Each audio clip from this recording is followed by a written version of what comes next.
Let's talk a bunch of different topics. How'd her career get there?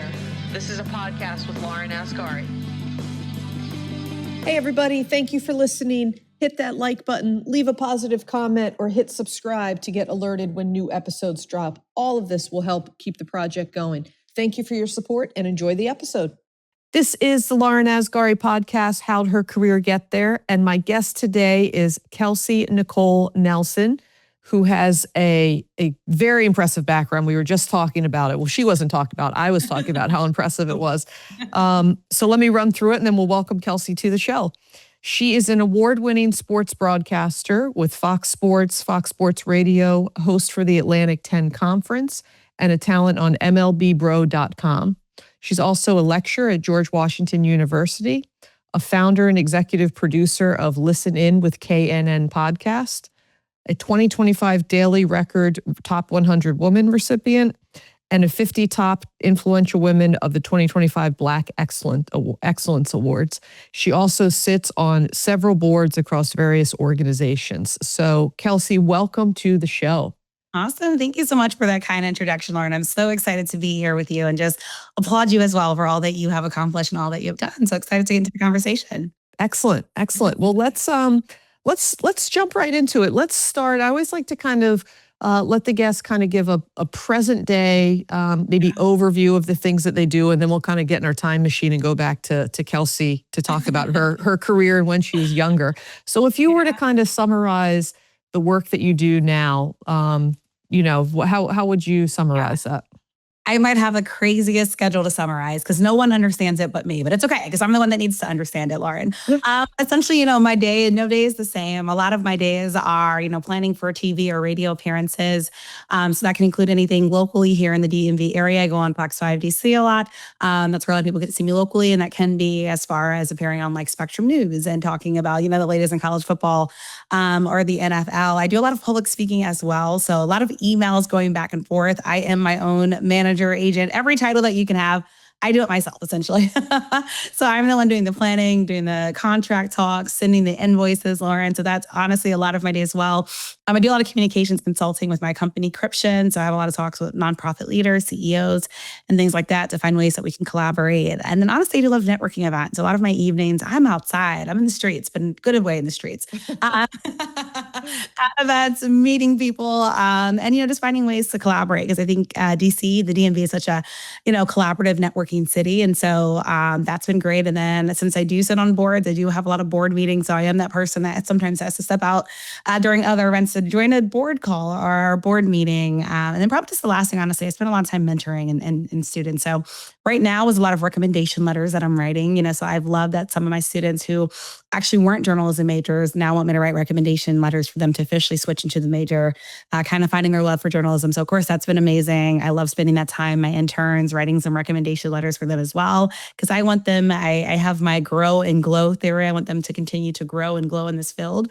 So writing letters for them. So all to say, I'm on my computer a lot. I'm on the phone a lot, but I still somehow manage to find time. And I speak, to my family every single day, my mom, my dad, my sister. So, still finding that time as well to essentially learn. Most of my days is trying to find balance, but also making sure that I deliver. I'm very big on my word and keeping my word to people. So making sure I deliver as well to people who need or expect things from me. I am super excited to get into with the audience your journey of how you got to doing all of these things. They all sound super fun, super exciting, and I think just very interesting. So let's go back to when Kelsey was a little girl. Yeah. Just give a little bit of context. Where were you born? What were you like as a child? Did you have siblings? What was your family dynamics like? Yeah, so I am proudly from Germantown, Maryland. Went to Clarksburg High School. So of course, when I say I went to Clarksburg, everyone's like, "Oh, you're far out there." No, you guys are far out there.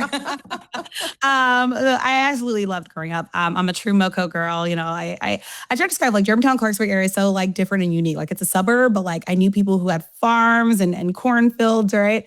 But then we also had a Walmart, right? And I don't care what anybody says. If you have a Walmart, like you're doing something. You're in an important place, right? So kind of balance. But my parents in the summertime growing up, I'd also spend my summers in Jackson, Mississippi, where my parents are from, with my grandmother. So I think the easiest way to think about me, everyone calls calls me like an East Coast Southern belle because somehow I have blended like being an East Coast girl with also being a Deep South girl. And that's kind of was my childhood. So I grew up with my mom and dad, my sister. I kept begging. You know, you're an only child, you want company. So we have a 9-year age gap because finally at 9, my parents were like, all right, we'll give in. And I got my little sister, Kaylee, who's my best friend. I love her so much. And I think, you know, I've kind of always been, I guess, that extrovert. Like I've always had big dreams. Like, so anybody that has known me, Lauren, from way back when will tell you like what I'm doing would probably be no surprise, you know, for them. Because I've just kind of always been that person, kind of always been a leader, you know, never afraid to ask questions, kind of take charge. I was, you know, for the things I'm doing now, it's always like I always had like a title in a group, you know, I've always kind of wanted to leave. I'm very legacy driven. And I even when I was a child, like, you know, I wanted to leave my impact, you know, my imprint. And I think one of the most exciting things, I was the first 4-year graduating class from my high school. And that meant something to me, right? Because I'm like, wow, like for the rest of eternity, right? As long as school's here, like, you know, being that. And I think where I grew up, it just was a place again where, you know, we had things, but like also like, you know, I had big city dreams like anybody, right? And so I think for me, I always loved sports. I'm a daddy's girl through and through. So the amazing thing about growing up here in the DMV is that, you know, sports are everywhere. You know, so we'd get free tickets to go to games. I went to Plum Gar Recreation Center, Boys and Girls Club Kids. Shout out to Boys and Girls Club in Germantown, Maryland. And, you know, I'd play sports. I'd always play against the boys, you know, dodgeball, kickball. You know, we go to Georgetown games. And this is when Georgetown basketball was the height of college basketball, the Hoya Paranoia days, where it was like the hottest ticket in town. Everybody's rocking their Hoya gear. Maryland basketball, you know, was the big thing in town. I remember going to Wizards games. Promise, folks, the Wizards were good at a time. I promise you. And it was really, really, you know, amazing to be there. I think for me, I just love that excitement and being around people and just seeing how people kind of got together. And then I've just naturally always been a storyteller. Kind of, I guess one thing that people might be surprised to know about me, I've always been like a reader and like a writer, which people probably go, she's a journalist. But like I actually started in poetry. Like I remember I just wanted to do so much. And I had my mind moves fast. I talk fast, Lauren. I tried to get all these things out. And like poetry was kind of my way of doing that. And so I think, you know, when I wasn't doing sports or like wasn't in my clubs, like I'd just find my time in my room and honestly write some poems. I even wrote some songs for a little bit. At one point in time, I was going to be a songwriter. All that to say, like, I think I just always kind of had to find, but I think I had a regular like family dynamic. You know, my family, I remember my first trip to Disney World, like we drove down to Florida. I was like probably the best, you know, part, you know, I got to meet Esmeralda. Like I still remember, you know, and Esmeralda was always like my person. Like she was this, you know, like just sensational, like, you know, do it all woman. She had the sass, you know, and like had control. Like, so I think for me, like, I just kind of always kind of, again, wanted to leave my imprint and mark. And I think the biggest thing, Lauren, I'd say maybe that separated me, like, I never liked people placing me in a box. I never liked when people asked what you want to be in life. They always expected 1-word answers. And I just never understood that. Like, why do we have to be one thing? You have one life to live. I don't want to be one thing my entire life. Being multifaceted has kind of always like driven me. So, you know, I think my parents, because they were always the ones that were like, if you want to do something, Kelsey, like, you know, do it, you know, and find a way. And I think I had to learn how to be independent. I didn't drive. I still don't drive. That's why people are still amazed how I'm able to like move around and get around. You know, I always say my parents said you have the BMW and that was the bus, metro, or walk, you know, to get like this and do things. And I found a way, you know, so I kind of learned how to be resourceful really early. You know, and again, I think that's how the networking kind of started. And honestly, my community is how I kind of was able to build my brand. People kind of came to me as like a news source. And that's kind of how I got the nickname KNN. And it's stuck with me, Lauren, you know, ever since. Was there, do you remember, well, not do you remember, let me ask that a different way. What traits do you remember from your it could be from your parents or your grandparents or just any influential people in your childhood, but like distinct traits that you remember, they gave me this and I still carry it with me today and it still serves me today? Yeah, you know, I think probably courage is like one of the things. Like, I remember my dad, like, he was always a community advocate. So he helped to get like a community center built. He was like always the NAACP rep from like 1st through 12th grade. Like, everybody would laugh. He was always like the black dad in the PTA meetings, but always unafraid to say things, Lauren. And so I think like the courage, I definitely probably like picked up, you know, again, from my father. And even though, you know, as a female, like, again, just never like feeling like I shouldn't be somewhere, you know, so I think that's something I definitely learned. And then I think hard work. So that's the other thing I always share. Like, I went to a bunch of daycares and camps growing up because my parents are always working, but they wanted to make sure that I was like keeping and staying busy. And so I always laugh because I was always like the first one there and the last one picked up. So, but, you know, but what that meant, again, my parents were working hard, but also what that meant I was around a lot of nurturing and caring adults, and they kind of started to put me in these roles and leadership positions. And of course, I didn't realize it back then, probably what it would have on me now. But again, one, you have to learn how to network and make friends. And I think that's the other thing. Another trait, I think just kind of being more extroverted also from my dad. Like he can make friends with anybody. Like we'd go to like the grocery store and he's talking like to the cashier. And like my dad is like probably one of the smartest like people I know. Like he speaks Urdu, and like my dad is a photographer. He does maps, and so he like knows anywhere in the world. So once you tell him your hometown, he will tell you everything about your hometown. And it's like the most amazing thing. Like again, still to this day, like he can start talking to like anybody. Like we can't go anywhere without him stopping and talking to somebody. So that's probably like just the other trait, like just being able to just like have a conversation. Like I always laugh when people say like they don't like small talk. Like I love small talk. I want to know I want to know your story. Like I want to know we have something, in common. But again, it could be probably because I was around that, growing up and just kind of seeing there's more similarities, than differences. And then honestly, probably for my mom, just strength. Like, like she's always, just like, I think the strong Black woman trait, like she embodied that, like, working through and through, making sure, we were fed, that we had everything that we needed, and never complaining, like just always kind of just doing what had to be done. So I think, yeah, like probably strength, courage, and I guess just maybe charisma is the other one I'd say for my dad, like just having some charisma and just being able to like get along with people, any person, it's probably, I think the traits I picked up, didn't know then, but now that I know what I know now, I probably picked up early on. Don't you think that it's so impactful? Like, and I'm just going back to what you had said about going to camps and different things and people seeing things in you. I always think it's so impactful when, and I don't think we as adults necessarily always realize it, that you can like say one thing to a kid that they can hold on to in a positive way or a negative way, but that can be really inspirational for them. I agree. Yeah. So I'd imagine that we'll get to this a little bit later, actually, as I make that comment into your mentoring stuff. But obviously that part, I'm assuming you kind of pulled through also the importance of that. Oh my gosh, yes. I think so. One of the things I'm very big into language and words, again, why I love my role as a journalist and, a person, my saying is use your platform for a purpose fueled by your passions. And I try to do that each and every day.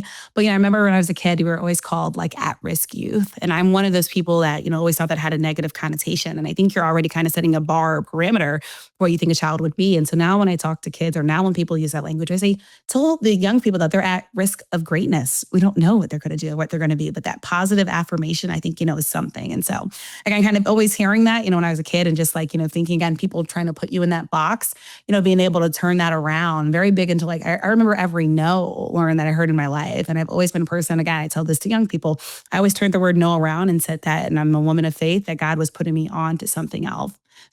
And so again, I think for me, like all of kind of those negative things I heard, because I heard them a lot, like what I would never be. And I'm one of those people, you tell me what I'm not going to do, I'm going to prove you wrong. And it's kind of that underdog mentality that I still hold to this day. And kind of, I feel like I've always been in this position where I've had to prove myself. But again, it's kind of what drives me. But they matter. And I'm glad that you mentioned that. I guess and that's again why I'm in the mentoring now. Like what we say to kids, it does matter. It does stick with them. And hopefully though, they're able to either use that, to empower them, or, they're able to use that and kind of prove you wrong. So I'm very, very big into, just being intentional about the words that we're using anytime, not just around young people, but just around people in general, because it does have a sticking point, and hopefully it's a positive sticking point with people. Yeah, I love that. I remember too as a kid I was a big basketball fan. I played basketball in high school, basketball in college, and going to Georgetown games occasionally, but Maryland games like with my dad all the time, men's and women's. Yep. And women's Georgetown also. And it was it was just like so cool. Just those experiences going and then being able to see like, oh wow, this is right, like what it is or what you can be. Yeah. So that was awesome. I don't know how old you are, so I'll date myself a little bit here, but I feel like mine was like Allen Iverson days at Georgetown. Oh yeah, so you were before me. I'm 33. I wish I was there during the Allen Iverson days. Oh, so fun. All the highlights. But this is what I try to tell people, because now I'll be honest, I'm sometimes depressed when I go to games, because like it's hard to find many fans and understand, basketball is performative, right? People want to go support teams, but like just the Thompson era, at its height, like Georgetown was where you wanted, to be. Like again, being around all those people, I would sit on my dad's shoulders, because it was like standing room only, in hot, sweaty McDonough Arena. And like, I don't know, when people like, I just don't know how you can't feel something like being in a sports atmosphere, being around all that, just the excitement and the hype, over the game. And, sometimes the game coming down to the end and the wire and just, seeing these athletes sacrifice, everything for that win. I love the sports atmosphere in arena. I feed off it. I get energized off of it. And again, I can't really imagine being anyplace else. Totally agree. The NCAA tournament for basketball, March Madness, is like my favorite. I love it every year. So fun, so fun. So as we move along, so you go through. We have an idea of what you are as a kid, and then talk to a little bit about college years. Assuming that you went to college, actually, you don't know. If you did, what did you study? And then kind of from there, you graduated and moved into what? Of course, yeah. So I'm a proud DMV girl. Everyone calls me Miss DMV because I went to Maryland for undergrad. I went to Georgetown for grad, and now I teach at GW. So I guess I did like the whole gambit of all great schools. All great the big schools. I always knew I went to a big school, but it's funny. Maryland was actually the only school that I went to or applied to in Maryland. Because like most kids, when you're born somewhere, you want to reach out and go somewhere big, but finances are a real thing. And, luckily for Maryland, I was able to get some academic scholarships to attend. But honestly, the best decision I made because I knew I wanted to build my career here in DC. But, Maryland did a lot for me. One, I started Maryland actually as a psychology major because I was in high school. I was on the newspaper staff writing. I was news managing editor. I was yearbook editor. But like all these people got in my head and were like, oh, Kelsey, you're like, this is great. And this is like, we love that you love journalism. But they were like, journalists don't make any money. And of course, when you're a high school kid, I'm like, and I don't come from money. So I'm like, what do you mean they don't make any money? Like you're telling me I'm going to go to school, like to do all this work and not make any money. And so I used to love CSI and like crime shows. Like I still do, like any like type of crime show. Like, I'm a mystery girl. I love Carmen Sandiego, like all those types of things. And so I was like, you know what? I'm just going to be a psychologist. Like I want to help people. I want to help, fix people who do these things, and like get into their mind. And so I actually went to Maryland in psych major. That was cool. We went to orientation. We're with BSAUS. BSAUS cool for the behavior, for the name of our college with all the majors. But anyways, I went through my first semester and I absolutely hated it. I was so tired of learning about Freud.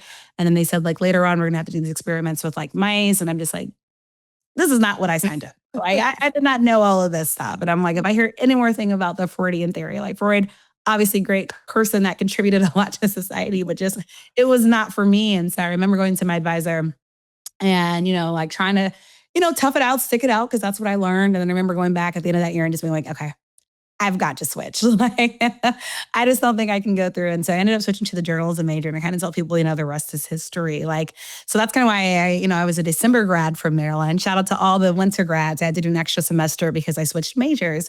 But Maryland was incredible and amazing. I got super involved at Maryland, in groups and clubs. The journalism major was great. I got to focus on this broadcast track, which of course is what I do now. And Maryland has a great sports center for journalism as well. So I got to focus in on sports journalism. I did my thesis on the way Black women athletes are perceived in sports, a topic I talk a lot about now. And then I also got my certificate in African American studies. I was always very big into like how race plays a factor into sports. And then I also did a public policy program at Maryland. And so that's probably one that as many people know, but I'm also, hence why I've done some talking on politics and public policy trails. So like again, had all these different things.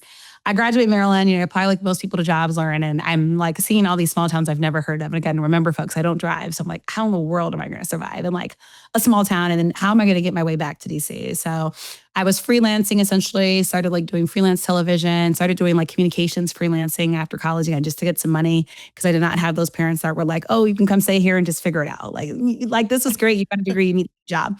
And so then I decided to go to Georgetown for grad school because I was like, what do I do to differentiate myself?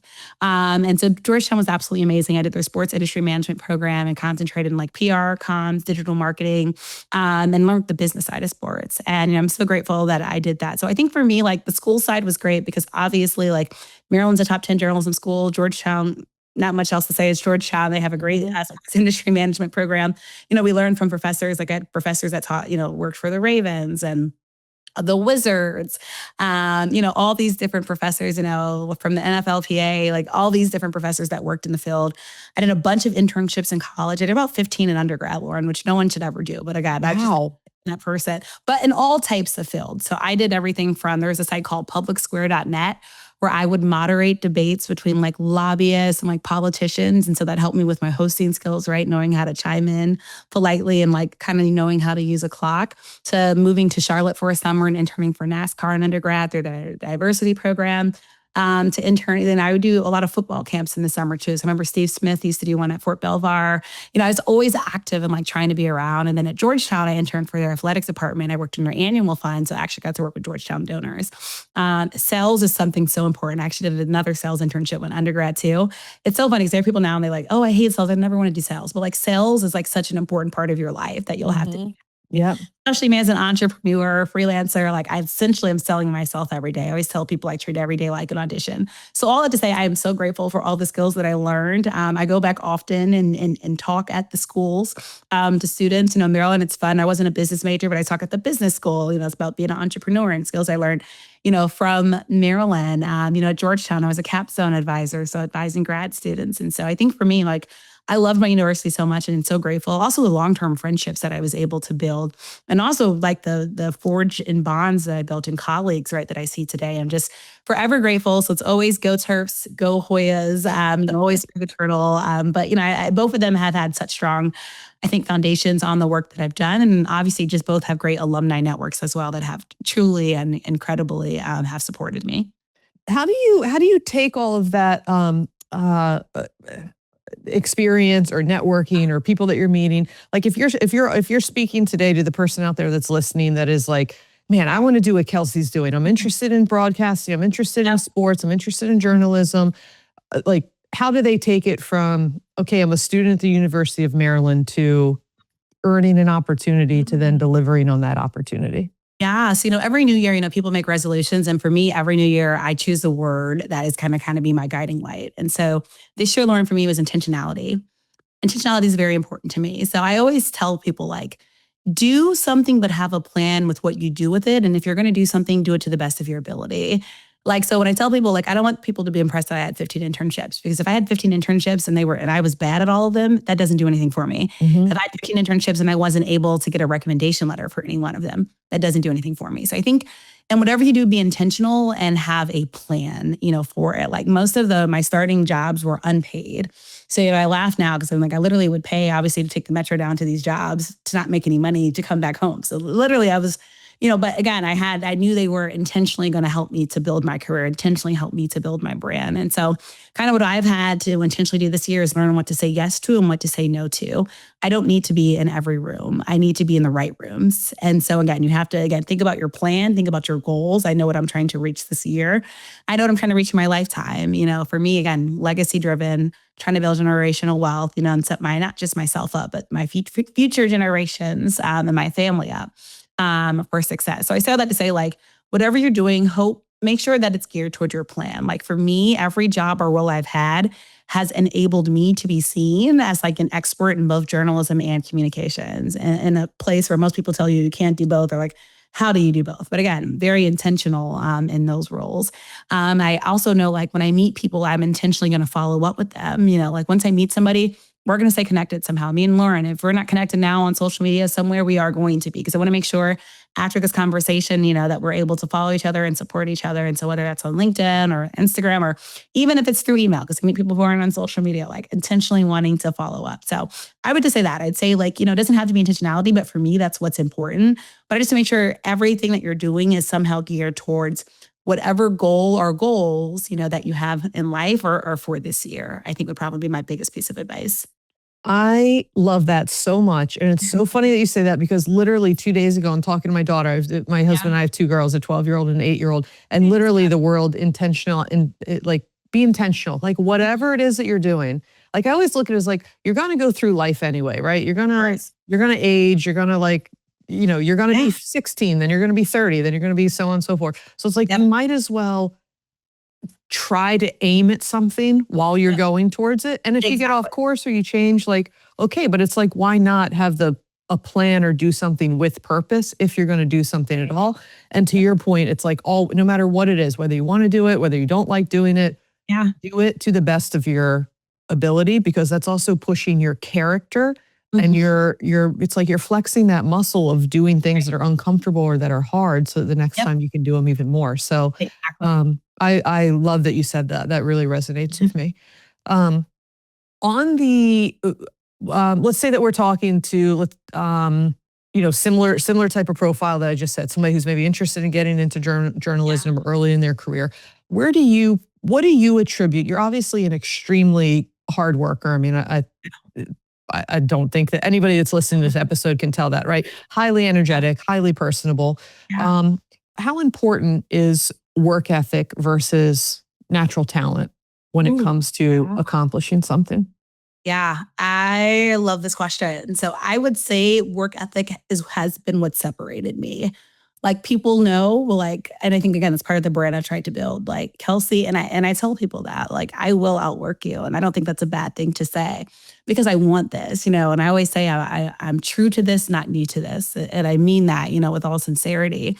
And so I think for me, like work ethic has meant so much, but also work ethic is what I've had to do because no opportunity has ever been given to me, Lauren. So work ethic has been started like very early on. I've had to work for it. I've had to earn it. And again, kind of prove myself. Like I said, I treat every single day like an audition. Every day is a new day. What I did yesterday might have been great, might have been okay, but today is a new day to get new opportunities and go after new things. And so I think that's so important because people do like to work with people who work hard. And I think naturally, again, I lead teams. I have interns, I have clients, I have staff, right? I have all these different entities. And so I think it's important for people to see that work ethic because I want people to work hard for me. I tell people though, anybody that works, and I tell you people work with me, I will never say people work for me. I tell people there's two things though I can't teach you. I cannot teach you how to work hard. And I can't teach you passion. Those are two things you have to bring. So I think work ethic is incredibly important. Like when I'm interviewing people, like I want to see how you work because I'm a person that's going to give you your own agency in your own space. And I'm going to count on you. Trust and respect are my two non-negotiables in life. And every single relationship that I have to have trust and we have to have respect. And part of that, I think, again, is if I know you're going to work hard, you'll have my trust and respect. But I think going back to what you said about talent, I do think talent is incredibly important. And for me too, I'm a person that repetition. And so remember I said, I know what to say yes to, I know what to say no to. Many media opportunities I do try to say yes to because it's a chance for me to get better, right? It's a chance for me to be in front of a new audience, a chance for me to, again, just practice talking sports. One thing I've had to practice throughout my career as a person who naturally talks fast is talking slower when I'm talking to an audience, as I am trying to demonstrate now, right? And it's come from repetition, right? But I think going back to talent, I do think you have to know kind of what you're meant to do. And I think that's honestly, Lauren, that's the harder part of the question because everybody has different talents, right? Like my sister is a singer. That's a naturally given talent to her. And of course, she's had to do repetition, to get better. She sings the anthem at games, but like, I don't care how hard I try, even though I have a hard work ethic, singing was not meant for me. And nobody wants to hear me sing unless I'm at a karaoke bar and everyone's just there to have fun. But and again, I didn't have that talent. But like naturally, since I was a kid, I was always told I have the gift of gab. Like I said, people gave me the name KNN because, Kelsey's her own news network. So I do think that was part of the talent. And so I say that to say, I'm not saying you can't earn a talent. There's a long time ago, I thought I was going to be a ballerina, and I'll never forget, I was auditioning for a Debbie Allen play, and I had made it through the first round, and then the second round, I got politely told it was a no. And I just remember, it hurt. But then eventually it kind of came to the point that ballerina was not my talent. I was getting, again, I had to learn that because, I had wanted it. But it just wasn't meant for me. So all that to say, I think it's a balance. I think, in life, I do think you can get better at things, but I do think there are natural talents that we all have that once you find it, I think you have to learn how to nurture it. And like I said, talking for me, and who would have ever thought that, and maybe some people don't think talking is a talent, right? But again, you have people that get paid to talk for a living, right? So all that to say, it's but I think more so my talent was being able to connect, right? So naturally I tell people in one word, I'm a storyteller, Lauren. And two words, I'm a storyteller and I'm a connector. And so I think that speaks to my talent and my work ethic. Because to be a good storyteller, I think you have to work hard. You have to do background. You have to research people, right? You have to get to know them. You have to be listening to them, right? The art of the follow-up, right? And that type of thing. But then also, again, there had to be a talent there that I had to, again, get better at over time. I was not always a gifted speaker. I remember I bombed an oratory contest when I was in high school because I had got so nervous. I forgot all the words I was supposed to say. But again, over time, you learn different tactics and tricks and things. So I think it's a combination. But I also think it's a realization that you come to. Like, I used to do gymnastics, and there was a realization that the talent, I got too tall, and so though I might have thought I was talented in some areas, again, that was a realization I had to come to that, I don't know if there's a 5'8" gymnast out there that's winning Olympic gold medals for us, Lauren. Right. So I think it's a combination of the two, but I think when you have a talent, because I always tell people the day I stop journalism is the day I stop getting opportunities. That's the day I stop journalism is the day I stop getting opportunities. Right now, the opportunities are plentiful and I'm so grateful and they're so full, but I would like to think because people have seen my talent, right? And that's kind of why they keep evolving and why I've got to build my brand, et cetera. So that's a long way of answering your question. So I think it's a combination of the two, but I really do think that people have to find, I always say what's meant for you is meant for you. I think life really is about finding your talent, but also your passion, because you can be talented at something, but someone can be a talented speaker, but if that's not their passion, it might not always shine through. So I think it's a combination of finding your talent, but also pairing it with whatever you're passionate about in life. And so my passion is giving back to young people. I believe life is a full circle. And so, again, being able to use my platform and actually go back and speak on stages and hopefully inspire and motivate young people has been another way I've been able to, hone my talent, right? But also use my talent, I think, for good. Yeah. Well, in that intersection, the intersection of passion, talent, and work ethic, that just creates an unstoppable force with anybody of what you want to do, right? And it's always interesting to me, I've heard this expression several times and it resonates with me. It's hard work beats talent when talent doesn't work hard. Like you think about LeBron James, right? Yes, he's, aesthetically coordinated and tall and just a gifted human being and to be able to play basketball, but he also works his tail off to be able to be LeBron James. Exactly. On the back of my computer, I have this in from Lamar Jackson. I look at it every day and it says, nobody cares, work harder. Oh my, I have that t-shirt. Yeah. And that quote in my office. Isn't it the realest thing? I know it might sound harsh, but no matter what you have going on, at the end of the day, people are just going to look at your work and what you put out there. And that's why I love that you get a LeBron James thing, right? LeBron, we never know what he might fully have going on in his life. At the end of the day, people care about what he's able to produce right on the basketball court, or what he's able to do with his production company, or what he's able to produce through his I Promise School, right? All these different things. And so I think that's why for me, nothing will be work ethic. I've never been chastised, Lauren, for having a hard work ethic, right? No one yells at you for being too hard, hard of a worker. No, if anything, they're going to praise you. And they may not say it outwardly, but people want to be around people who work hard. People trust people who work hard. And usually, again, people just naturally want to gravitate towards people that have that. And somebody's probably looking at you admiring that, because it is not something that everybody has, right? There are some people who do like to do the bare minimum, and that's not a bad thing. It's, different strokes for different folks. But for me, again, work ethic, I think, has been what's driven me and propelled my career forward. Yeah. Same. I started a business. We're in our 13th year now, 12th year, 13th year. And obviously growing it, there's a tremendous amount of people outside of myself that have played a major part in growing it, right?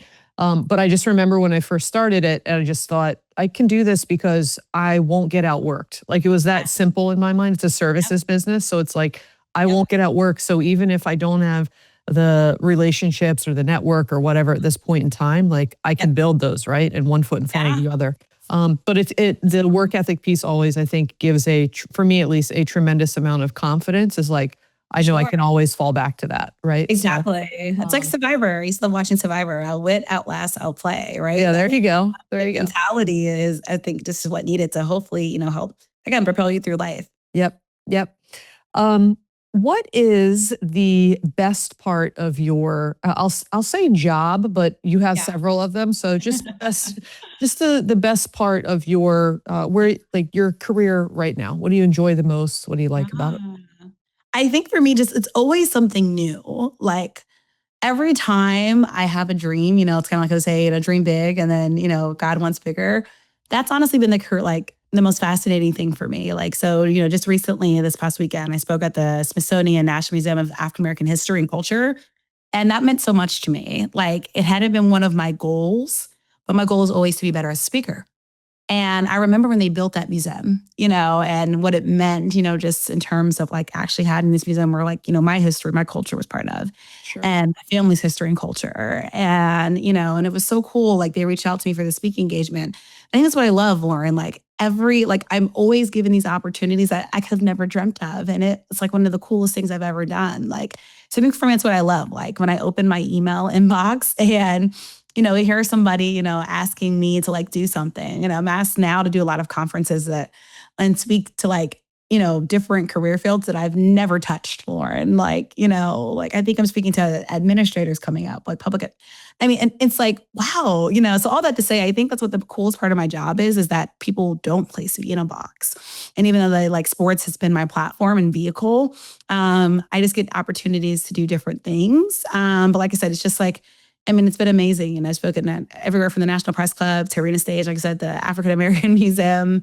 I get out of town speaking engagements as well. And so I think that's been the coolest part of my job is like basically never knowing who's watching you, never knowing what opportunity is going to come your way. Can also be stressful sometimes because my calendar, like I live by my calendar. So putting everything in my calendar might be the hardest part of my day because I always like even like happy hours and like lunches and like I just did a bridal shower. Like it sounds funny, but it had to be in my calendar because like I do so many different things. But like when I am able to get those new opportunities, like it means something. That's why I said like when I stop getting opportunities, maybe that's when I'm going to stop doing certain things. But like I think now just the vastness of opportunities and like just knowing people are watching that you just never know. It has been, I think, the most cool thing to me. And that again, it's exciting to open my inbox to see new opportunities that sometimes weren't even on my radar. That again come on my radar, and I'm just like, wow, like. Who knew this person was watching me? Yeah. What on the flip side of that, and you might have said it there with the calendar, but if not, if there's something else, what's the underbelly or the less glamorous part that isn't always talked about? Yeah, I think for me, I always get asked about like work-life balance, and I'm still finding that, Lauren, because again, I only know how to work hard because I've had to do that my entire life. So I think for me, like the downside is like I have not had time for me. Like all the trips I've gone on have been work trips. I have found some time on those trips, but like I just haven't had time. And I feel like I'm not in the position now that like everyone's always like, just take a break. Everything will be fine. I don't think I'm in that position right now. Like I think I need to be part, of all the different projects. And so I think that's kind of the downside is that like I used to love flipping through books. Like I remember when I was a kid, I'd always like get the free Pizza Hut coupons that, from reading all the books and like so like the last book I read, it was, again, for a job and it was an amazing book, but like, I just haven't had that time. Poetry, I haven't had time to like go back to in so long. So I think that's the downside. It's like, it just never feels like there's never enough you. I wish I could give more time to my family. Like there's just, I think that personal time, and that's honestly part of the reason why I don't have a kid now is like, I just haven't had the time for me. And so I think that's like the hardest part is my career means me giving so much. That sometimes, it's like, it's, you don't have that time. Unfortunately, there's only 24 hours in a day, right? You don't have that time to give back to yourself. So I wouldn't maybe use the word frustrating, but it's the part I would say it's the challenge I'd say I'm trying to find a solution to now. It's just having time, for Kelsey, because Kelsey also needs time to recoup and be energized. And so I think that's kind of what I'm trying to find now. So hopefully this journey gets an answer soon. But yeah, that's definitely the hardest part. Then we'll elaborate on that. Do you feel it? Like, do you feel off tilt when those times come when you're like, okay, I need to, because you're highly energetic, right? Like yes, you're natural high energy. Yeah. So do you feel off tilt with that? And do you know like, okay, I need to like say no to this, but you don't and you go anyway? Or how do you manage that for people that are, it's a tough balance when you're ambitious and when you're trying to build something. Yep. It's hard. I think for me, so I will tell you, I'm very performative.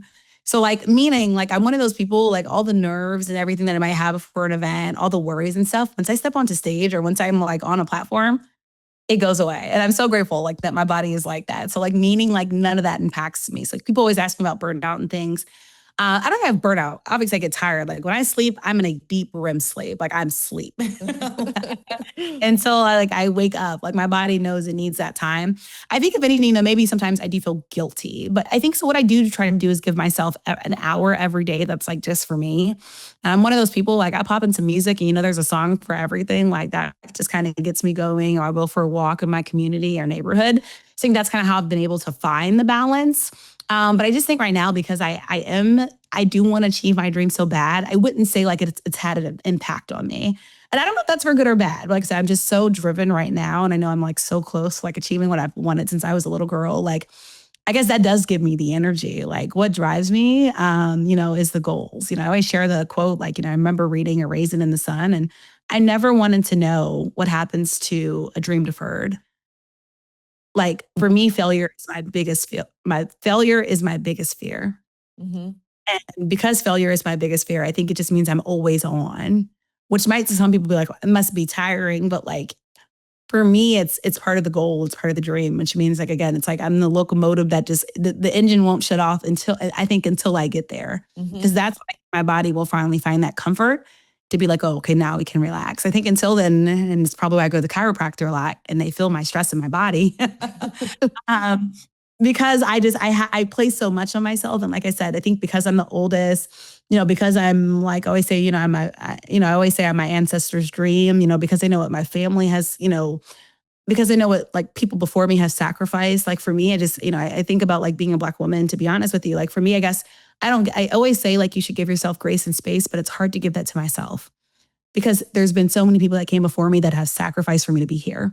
And so for me, I just never want to let them down. And so I think for me, like that drives me every single day to give 150% because it went through too much for me to not finish the goal, not pass the baton, not finish the race. And so all that to say, I think just naturally I am like this. So sometimes people are like, there's no way she could, like anybody that's been around me, if you talk to me from my childhood, they'll tell you the same exact thing. I've kind of always been this way. But I think for now, I think I'm just so goal driven. Like that's the narrow vision. That's where the sight is. And I think everything just has to contribute to that right now. You've said like so many, and I'm not commenting on all of them. Otherwise we'd be here for 3 hours, but you've said so many things during this episode that I'm like, it's like you mirror a lot of what I think. And it's just very interesting. Like I think about that a lot too. Like I think about it. Okay, if I would have been born 100 years ago, right? And I'm saying as a woman, you're as a Black woman, which even adds another layer, right? Right. It's like I almost feel like to not take advantage of the opportunities available today to the extent that I'm interested in them, right? Like where right, like, and you can't lie to yourself. Like I'm a big believer you can't lie to yourself. So if I set my ambition here, I'm only cheating myself. And gosh, like what a way to blow an opportunity that my grandmother didn't even have, only because, or that other people in the world today don't have, only because of where they're born. I think about that a lot, just that's me. And that's why, like, I feel like I have to take advantage. My grandmother, can only go up to 8th grade. My mom has her, associate's degree. So, every generation, wants you, to do more, and be better. And, I want to be that person that's able to take care of my parents, and let them live a good life for all they sacrificed. And, my grandmother, when I was in Mississippi, lived just a few blocks from Medgar Evers. So civil rights has kind of always, been in my blood, just kind of that close connection. And, again, I think about those, who were killed, to be honest, right? For wanting better. And so for me, it's like, too much has been sacrificed. Too many people have paid the price. I remember being in Birmingham and, seeing me in Selma. And again, just thinking about that, and again, I don't know. And it might be a heavy burden to carry. People tell me that all the time, like, Kelsey, you don't have to carry that. But I do think, it's important that, someone does have to out carry that, because not only am I doing what I'm doing for me, what I'm doing is for the next girl too. Right? Like for me, I'm that person. Like what I'm doing is not just to give myself a seat at the table. I'm very into everybody bringing their own tools and being able to bring up their own chairs and put their elbows down and talk at the table. So for me, that's what I want. Like this is not just for me, but for other, people. And so it's a lot. But I just think, you think about the history of this country, you think about the history of the world, like it's just too much to not take advantage, of what's been afforded and given. And so I think with me carrying that, like I said, I can't let down, because there were people that should be standing here today. There are people who should be alive today that wanted this, that are not, because they fought, and had that courage. Like I said, that courage I learned from my dad, that courage to fight. And so I think for me now, it's to live that, but also to lift as I climb. And like I said, to keep that door open for others to come behind as well. You're so right. You're so spot on. I love everything that you just said there. If you were giving advice to your younger self, what would you say? Oh yeah, I love this question all the time too, because it's like you look back and the stuff that used to stress you out like doesn't stress you out anymore. I think one, just learning the power of the pivot. Like, I think, when I was young, like, I thought you just had to have that one yes, right? That one yes to the dream job. Now I've realized getting yeses from different, sectors and different areas have still contributed to that. So I think but I had to learn how to pivot. I also think that you have to learn what to do once the dream gets hurt, or once the dream gets, let's say, delayed, right? So like there have been no's I've gotten in life that, when I was a younger person, it hurt me and I took it personal, Lauren.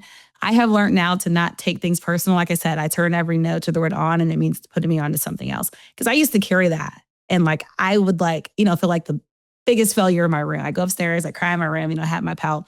But I think one of the biggest things I've learned is again, like we said, the nobody cares, work harder. Wipe your tears and just go back and go harder and go stronger. I would tell myself, and that one little no is not going to define, who you end up being. But I say, yeah, definitely the power of the pivot and learning what to do, once you, because life is not going to be all yeses. Once you get that no, like, how do you turn that energy into something useful? I think is probably something, I tell myself. And then just probably the last thing I tell myself to just be confident being me. Like when I first entered journalism, I tried to mirror who I thought was good. And I realized at the end of the day, people wanted to hire me because they wanted me as me. And so there's just naturally and authentically, being yourself. I am a person that does not have a separate anchor voice. The same voice I'm talking to you now is the same way I would go on TV and the same way I would go on television. I'm sorry, same way I would go on radio and the same way I would go on television. Being me has, been amazing. So just meaning like opportunities will come because people have wanted me for me. And so that's the other thing I tell my younger self, you obviously want to learn from people, but like emulate the beauty and shine like the you that you are is probably the biggest piece of advice I tell myself. You don't need to be anybody else but you. That's what people want you for. And if they don't want you for that, there will be other opportunities for you, baby girl. So you'll be fine. I love that. And it's so hard to be other people. It's like so much effort. It's a job, right? It's a job. It's so much easier just to be you because I know who I am. And, I can stand by what I say and stand by how I feel. I can't do that for other people. So true. So true. I've one more question two more questions, and then we'll get to rapid fire. I'm curious, just in the sports arena, what do you like? Like, what sports do you like reporting on the most, or watching the most, or equal love for all? Just feet more than anything. So I am multifaceted. So I've done a lot of sports. So I am a football girly, folks. Again, my family's from the deep South, which meant I grew up with a Bible and a football playbook. So I know my Bible well, and I know the playbook. Anybody from the deep South knows that I come from an HBCU sports family. So football was always king in the household. My dad went to Grambling State. So that meant Eddie Robinson and Doug Williams were like my first words. So yeah, I definitely love football. I got to work on some very cool pieces throughout life, including a Friday Night Lights piece that, anybody that's watched the movie Friday Night Lights. Anybody knows anything about Texas football. So all that to say, yeah, football is definitely first. Basketball will be second. I played basketball like you, and just love basketball. Obviously, like I said, March Madness is definitely one of my favorite times of the year. So what were you, guard, forward? Forward, yeah, I was forward. I miss basketball. So basketball is like a close second. But yeah, when you grow up in my family, football is going to always have to be first. But honestly, I love all sports. Love covering volleyball too. Played volleyball. I love watching the growth of women's volleyball right now, and what it's doing. But the cool thing about growing up in DC, like I said, I've been around everything and I've covered everything. So I always find some joy, honestly, in whatever I cover. Awesome. And what my last question before I get to rapid fire, which is unrelated to everything we've talked about, is there anything that you want to cover or that we haven't talked about? You took. I say that, and then I have one more question for you because I'm just curious. You mentioned earlier your thesis on, I think it was Black women in sports, or yes. I'm just curious, like in that theme, because I think that you said that was also kind of an important thing that was, or a topic that was important to you in general, or something you continue to kind of keep your finger on the pulse on. I'm just curious, like in quick summary, like what were some major takeaways from that? Yeah, I will tell you something that's crazy is, I graduated from college in 2014, and that thesis, everything that I wrote still sits true today, right? So this is 11 years later.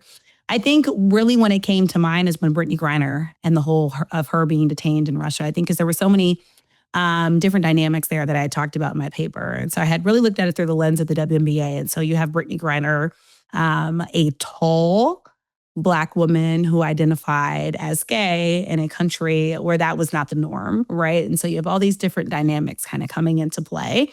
And I think the world got to see it. So I remember talking on some different shows during that era and really trying to break down, why it was such a big issue, but then also the smaller issues and honestly how the league was looked at as a whole. I think now too, with the, again, amazing Caitlin Clark and what she's done. I think also, again, looking at the lens into the league that she's come in and just explaining some of the dynamics of the WNBA. Again, kind of my thesis comes to life, it feels like honestly every single day, even talking about Angel Reese and all these different things. So all that to say, basically what I was trying to get at is the way that a lot of times like Black women have been sexualized, just throughout, sports. And, this goes back, not even just sports, it can go back to Blaxploitation films, right? It's like a film class in college. So all these different things.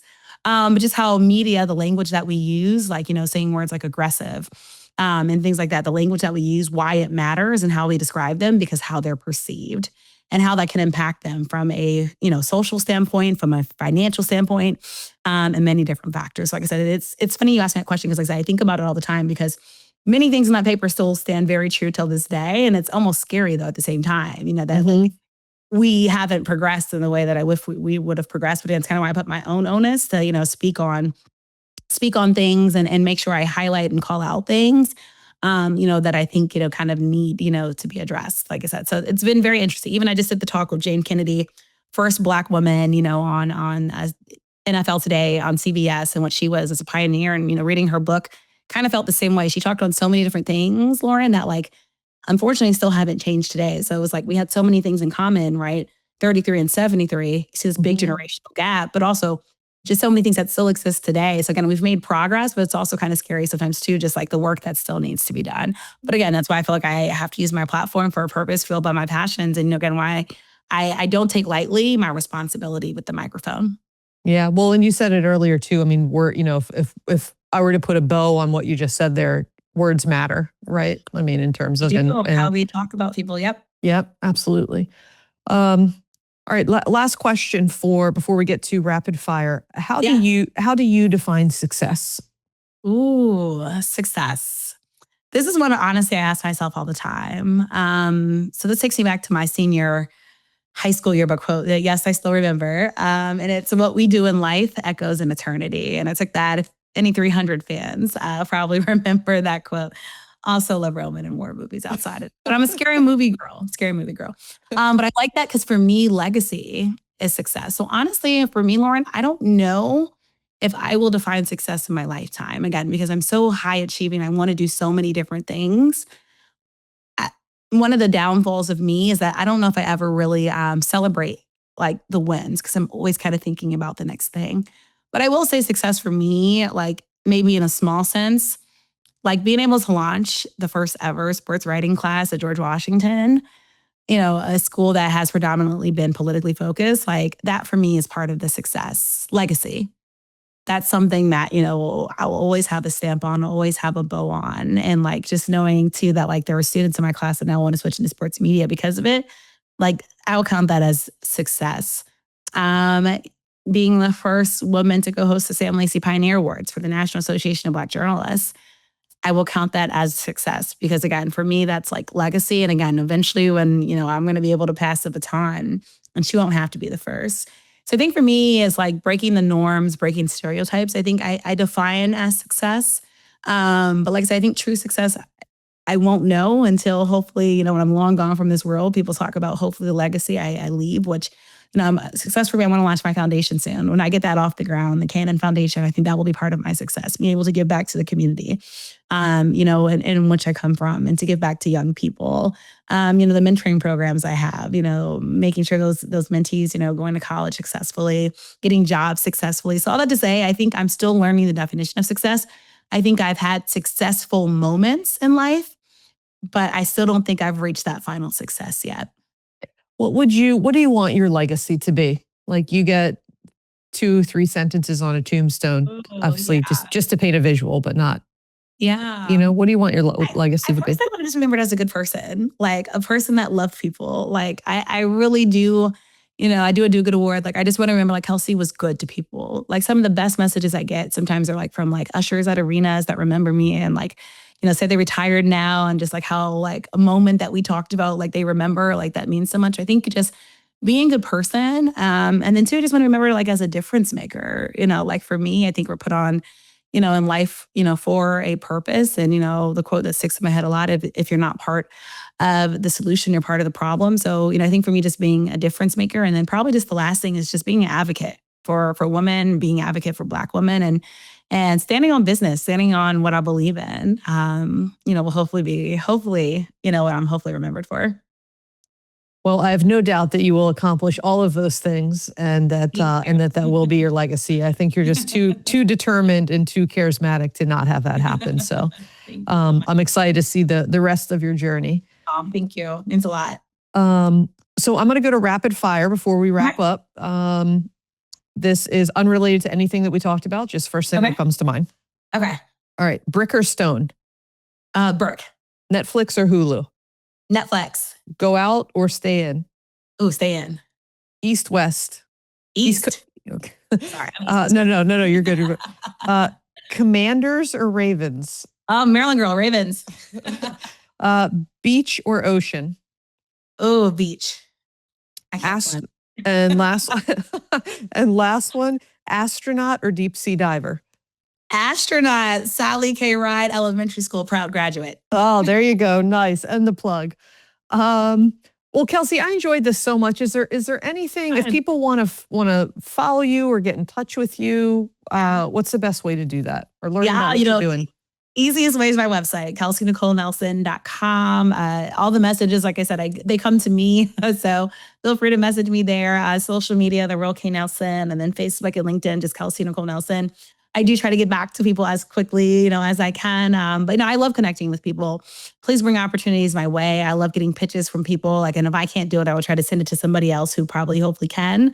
Like I said, connector and storytellers. I'm always looking for good stories, always just looking for good people to highlight. And then again, I just love being able to use my platform. So always proud and happy to be part of events or, speaking engagements or things like that. So yeah, please connect with me. Again, naturally, I love people. So that's the Southern side of me. I love people. I love to be around people. I love to talk with people. So please bring that my way. Perfect. And we will link those places up in the show notes as well. Anything, awesome. Anything before we sign off? Any last words or anything that that you would like to cover that we did not? Yeah, no, only thing I'll plug is I'm excited to, I've joined an amazing group of women. We have founded a group called The Power Huddle. It's a woman in sports networking series. And we wanted to do things differently. We wanted there to be no gatekeepers. We didn't want the same old gimmicks. We wanted networking in a different style, really for not just young people, but mid-career professionals, anybody that's looking to break into sports to have access to it. I say people want two things in life. That's access and opportunity. And I think this group helps to do that. So we have a great event coming up September 30th at American University. This one, the first one we're doing is geared towards college students. Obviously, we just kicked off the school year and want to set them up for success. And we're focusing on anybody who wants to work in careers and Facebook, careers in NASCAR or football. So if anybody wants to work in NASCAR football careers and those any DMV collegiate students, this could be undergraduate or graduate. My contact information, please feel free to reach out to me. We are still taking signups and looking for sponsors for the event. So I would love, again, just to have people part of, again, the Power Huddle networking series that is kicking off at the end of this month. Perfect. All right. Everyone go check that out, learn about it. And Kelsey, thank you again for the time. For the audience out there, again, my guest was Kelsey Nicole Nelson, and this was the Lauren Asghari podcast, How'd Her Career Get There? And we will see you next time. Thank you, Kelsey, for joining. Awesome. Thank you. Bye, guys. Make it a great one. Let's talk a bunch of different topics. How'd her career get there? This is a podcast with Lauren Asghari.